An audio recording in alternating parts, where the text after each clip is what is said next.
तेरी गलती है कि तू एक लड़की है। लड़का होती तो क्या बापू, लड़का होती तो क्या? ऐ लड़की, ज्यादा जबान ना चला, नहीं तो जबान हलक से खींचकर बाहर निकाल दूंगा। बापू, मैं पढ़ लिख कर कुछ बनना चाहती हूँ, मेरी पढ़ाई ना रोको बापू। आनंदी, तुझे पढ़ना है तो पढ़, लेकिन सारी उम्र बाप की छाती पर यूं बोझ बनकर ना बैठ। पर बापू, अभी तो मेरी उम्र पढ़ाई लिखाई की है, मुझे पढ़ लिख कर डॉक्टर बनना है। पढ़ाई पढ़ाई पढ़ाई, आज तो तेरी इन किताबों का काम तमाम करके ही छोड़ूंगा। ये ले। नहीं बापू, मत फोड़ो बापू। छोरी। नहीं बापू, नहीं। बापू, ये तुमने क्या किया? तुमने मेरी इन किताबों को ही नहीं फाड़ा बापू, मेरी किस्मत फाड़ दी, मेरी किस्मत। ये कापी किताबें ना सिर्फ छोरों के हाथ में अच्छी लगती है, लड़कियों के हाथ में तो सिर्फ मेहंदी अच्छी लगती है, मेहंदी। पर बापू, मैं लड़की हूँ तो क्या मिला?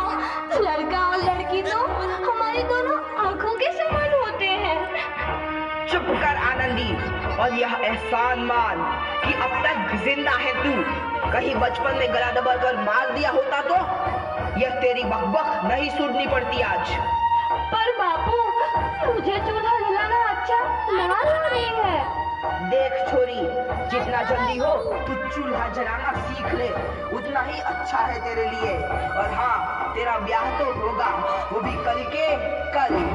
अबला जीवन है तुम्हारी यही कहानी, आंचल में है दूध और आंखों में है पानी। मुझे माफ कर दे बेटी, तेरे बापू के जिद के आगे मेरी एक न चलेगी। माफ कर दे बेटी, मुझे माफ कर दे। इस प्रकार मात्र 9 वर्ष की छोटी उम्र में आनंदी का विवाह गोपाल राव जोशी से हो गया। बाल विवाह एक सामाजिक कुरीति है और इस कुप्रथा का शिकार होना पड़ा आनंदी को। 5 वर्ष बाद आनंदी 14 साल की हो गई है। उसके घर एक शिशु ने जन्म लिया है। देखते हैं आगे क्या हुआ। देखिए ना, इसे क्या हो गया है? इसका माथा तो अंगार की तरह तप रहा है, इसे तो बहुत तेज बुखार है। आप बिना कुछ भी बोलते हैं, दीजिए मुझे। माधव, जल्दी से वैद्य जी को बुला के लाओ। जी, अभी बुला के लाता हूँ। ये तुम क्या कर रही हो आनंदी? भगवान की विभूति लगा रही हूँ। बस करो आनंदी, ये सब अंधविश्वास है। अरे आप यकीन तो कीजिए, भगवान की कृपा से इसका माथा ठंडा हो रहा है और बुखार भी उतर गया है ना बाबू?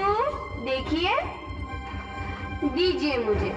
उठो बाबू, आंखें खोलो, तुम्हें तुम्हारी माँ बुला रही है। आंखें खोलो, देखिए ना इसे क्या हो गया है, आंखें भी नहीं खोल रहा। आंखें खोलो बेटा, आप चुप क्यों है? आंखें खोलो बेटा, आंखें खोलो। आनंदी, हमारा बेटा कभी आंखें नहीं खोलेगा। नहीं, ऐसा नहीं हो सकता। मेरे बेटे को मुझसे कोई नहीं छीन सकता, कोई नहीं छीन सकता। पागल मत बनो आनंदी। माधव,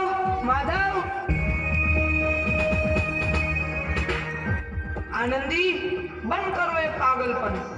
भगवान ने मेरा बच्चा छीन लिया। भगवान ने नहीं, तुम्हारी अशिक्षा और अंधविश्वास ने तुम्हारा बच्चा छीना है। अगर तुम पढ़ी लिखी होती तो आज हमारा शिशु जीवित होता। तुम अनपढ़ थे आनंदी, अनपढ़। नहीं, अब मैं अनपढ़ नहीं रहूंगी मैं अनपढ़।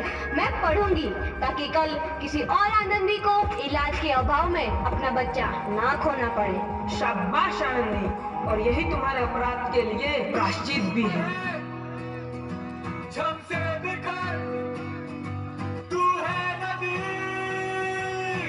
आनंदी, तुम्हारी 12वीं का परिणाम आ गया है। तुमने पूरे कॉलेज में प्रथम स्थान अर्जित किया है।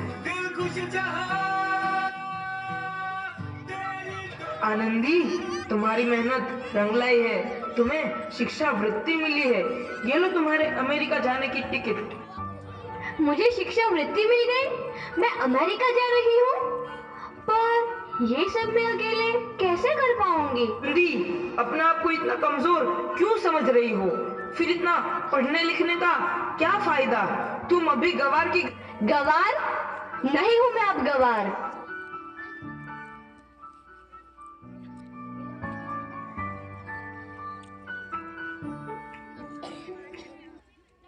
तो इस प्रकार 7 अप्रैल 1883 के लिए रवाना हुई और 3 साल बाद उन्होंने डॉक्टर ऑफ मेडिसिन की उपाधि प्राप्त कर ली। इधर आनंदी के पिता की तबीयत बहुत खराब है। आगे क्या होता है देखते हैं। लगता है अब मेरे जाने का समय आ चुका है। अब मैं नहीं बचूंगा। ऐसा मत बोलो। शहर के सिटी हॉस्पिटल में अमेरिका से डिग्री लेकर कोई बड़ा डॉक्टर आया है। एक बार वहां चलकर दिखा लेते हैं।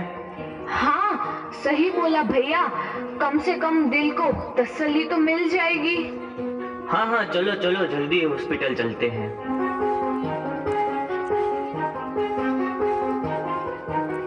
इस मरीज की हालत तो बहुत ही खराब है। कोई चमत्कार ही इसे बचा सकता है। ऐसा मत बोलो भाई। डॉक्टर साहब कब तक आ जाएंगे? लो आ गई डॉक्टर मैडम।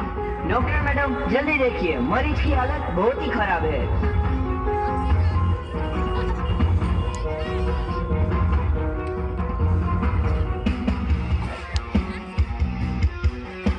अब आप बिल्कुल ठीक हैं। मौत के मुंह से आपको बचाया है डॉक्टर मैडम ने। डॉक्टर साहब ने मुझे बचा लिया। मुझे मिलना है डॉक्टर साहब से। डॉक्टर साहब नहीं, डॉक्टर मैडम बोलो। डॉक्टर मैडम, उन्होंने ही तुम्हें जीवन दान दिया है। लो आ गई डॉक्टर मैडम, मिल लो उनसे। डॉक्टर मैडम, आपका बहुत बहुत धन्यवाद।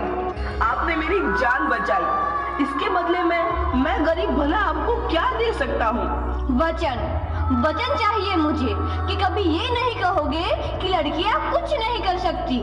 वचन? ये कैसा वचन? अरे श्यामलाल, तुमने पहचाना नहीं? तुम्हारी बेटी आनंदी।